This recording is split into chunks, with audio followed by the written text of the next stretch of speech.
Hey guys, it's Brendan Miller with Whitetail Logic. I'm going to be a little bit quieter here today. It's starting to get to that point in the time of year where we start to lay off of our property. It's only the beginning of August right now, and come the end of August, and definitely by September 1st, we are completely staying off of our property, and just using our cell cams to really gather data and learn about the deer movement that is taking place. Just because of obviously we don't want to put on any sort of pressure, so that we give ourselves the maximum opportunity to hold the mature bucks in the neighborhood on our piece of property. So what I want to talk to you guys today about is precision bedding areas and how you can create them on your property to really influence the movement and to create a better hunting experience and to give you a lot more success, and a lot more predictable success year in and year out. So right behind me, you can see a clearing that we did actually just this spring, late winter, and the amount of vegetation that has come up in here, the regeneration in just one growing season is really tremendous. This was an area where it's directly adjacent to our roadway that gets up to our camp, and it was close to our food sources, our destination food sources. So it's really an area that we wanted to thicken up and get a little bit more browse and ultimately try to persuade some bedding in this area.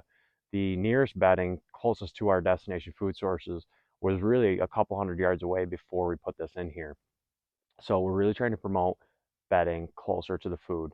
And not only that is all of our movement that went up and down our cabin roadway limited the daylight movement in this area. It really stopped those deer, especially the mature bucks, from moving down to our destination food sources during the daylight hours. And obviously, that made those nocturnal. So by going in here and we cleared out about 60% of the canopy in this location, we've had an awesome amount of regeneration come up just in this first year, and this is only going to get better. We're actually going to expand this up on this hillside a little bit more. Right now, it may be only a quarter to a half acre in size at most. It's just definitely a small area. And, precision bedding areas, just depending on the size of your property, they tend to be small. On a larger acreage property, maybe you got 400 acres. Yeah, I would bump that up. Maybe you can have a 5 or 10 acre cutting, but the majority of the times, on all my client properties I go to, it's only going to be an acre cutting, give or take. It's obviously site specific, but at the end of the day, what we're really trying to create is an area that we can predict deer to be bedding or spending the majority of their daylight hours in. A great study to look at out of the state of Texas was they tracked through GPS collared deer. They found out that deer tend to focus on areas that have about 120 times the biomass on the forest floor compared to areas that they do not focus on. And really, what that means at the end of the day is deer like to bed where there is browse. So obviously, you open up that canopy, you allow more sunlight to hit the forest floor, and we are going to be offering more browse, and more biomass for them. So that is ultimately what's going to create a good proper bedding area. Another really, really good point to make here is down in the bottom, right down below me, where most of the cutting took place. It is on the thicker side of things. I usually like to find a good balance between cover and sight. It's important to realize that a deer, especially a mature buck, is not going to bed in a location where they cannot visually see a specific distance.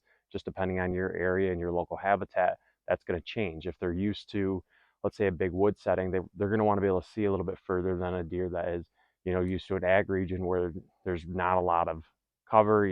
There's deer, jam packed in those little locations, and they're used to being in thick areas that they cannot see. So it's really just site specific and what your deer are used to. We're in like a mixed setting here, about 50-50 between ag and woods. I would say we're actually closer to a little bit more woods in our specific region right here. So it's very important that we again give the deer a visual distance that they can see in their bedding areas in order for them to feel comfortable and safe. So what we're finding here, and what you're going to find on a lot of your cuttings here, is that the deer actually are not going to bed right down below in the bottom where most of that thick cover is. They're actually going to bed up on this hillside to where they can see over top of all that cutting. The reason we are going to extend this cutting up on top of this hill is again to get a little bit more vegetation to where they can still see below and still see over that entire cutting, but to get a little bit more cover up here to where we are not disturbing them as much driving up and down our cabin roadway, which is only 70 yards here to my left.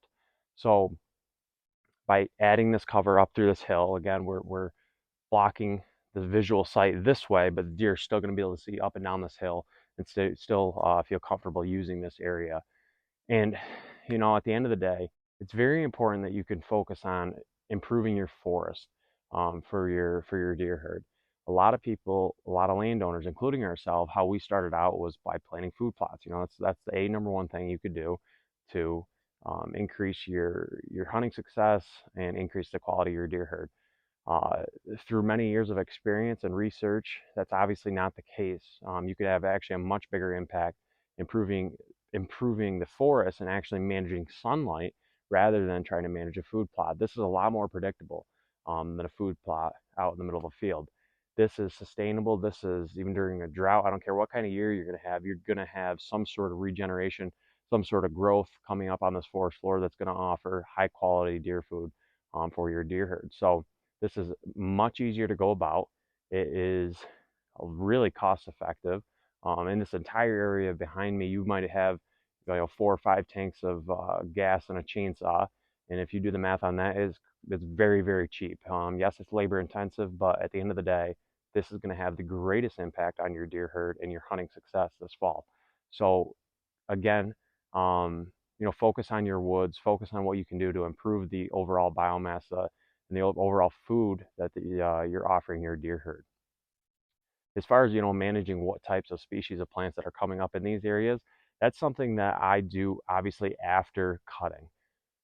A lot of locations, just like a food plot, I'm not necessarily choosing the best location because I see the best browse already in that area and I want to enhance that browse.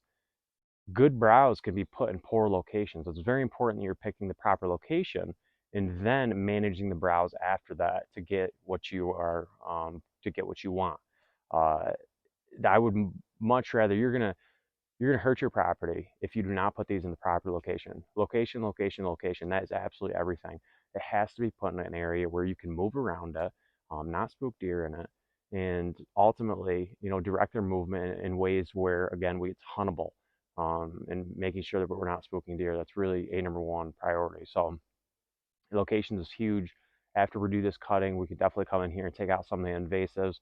We already have some multiflora rose coming down in there and some invasive honeysuckle. So that's something again we can do in the future. But as of right now, that's not my first priority. My first priority is opening up the canopy, getting sunlight hitting the ground, and increasing the overall forage that we are giving our deer herd.